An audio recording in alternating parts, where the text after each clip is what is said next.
Halo, apa kabar? Semuanya baik-baik ya? Doa saya selalu. Ya, sekarang kita lihat pertanyaan yang masuk kali ini dari siapa? Ya, dari Roni.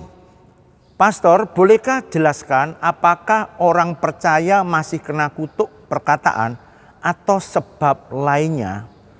Ciri kutuk pada orang yang tampak seperti apa ya?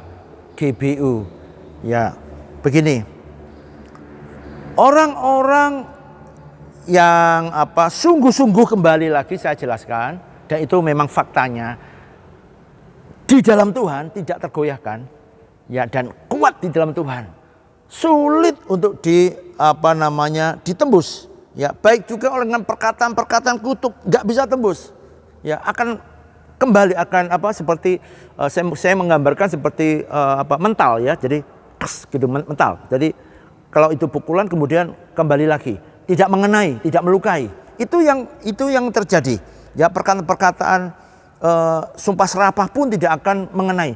Tetapi orang Kristen yang tidak sungguh-sungguh, perhatikan, yang masih terlibat okultisme, terlibat kekerasan, terlibat sinkretisme dan segala macam, ya, yang menajiskan diri dan lain sebagainya, ya tetap saja akan kena, tetap saja yang masuk. Kenapa pastor bisa ngomong begitu? Ya, saya ngalami sendiri. Saya pernah membuat celaka seseorang pada waktu itu. Dia anak Tuhan dan di gereja itu dia tokoh yang sangat dihormati, tapi saya bisa buat dia celaka. Ya. Kenapa saya bisa membuat dia celaka? Karena dia tidak sungguh sebetulnya di dalam Tuhan. Meskipun dia tampak di gereja orang-orang yang sungguh-sungguh sangat dihormati. Nah, jadi kesungguhan di dalam Tuhan memang tidak perlu orang menunjukkan dengan pelayanan yang hebat. Tapi orang yang sungguh-sungguh adalah memang ketika kuasa kegelapan masuk, tidak akan bisa tersentuh. Ya, dengan demikian kemudian ciri kutuk pada orang yang tampak seperti apa, ya?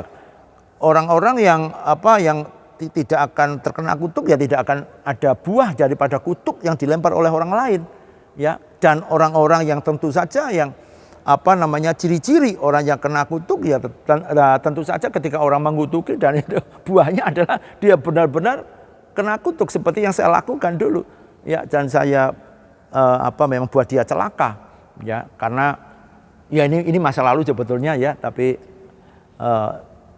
oke lah, saya sampaikan itu, ya, supaya kita semua tahu dan terus berjaga-jaga, tidak meninggalkan Tuhan. Ingat baik-baik, cintai Tuhan lebih daripada diri kita sendiri. Kasih Tuhan lebih daripada diri kita sendiri. Jadilah perkasa, kosongkan diri dan biarkan Dia memenuhi kita sepenuh-penuhnya. Bukan ego kita, kehendak kita, keinginan daging kita yang menguasai kita. Tapi biarkan Roh Allah yang sepenuh-penuhnya di dalam diri kita. Kehendak Allah yang jadi pada diri kita. Kalau kita bisa pada titik semacam ini, hidupmu akan luar biasa. Begitu jawaban saya, semoga memberikan masukan yang berharga. Tuhan memberkati.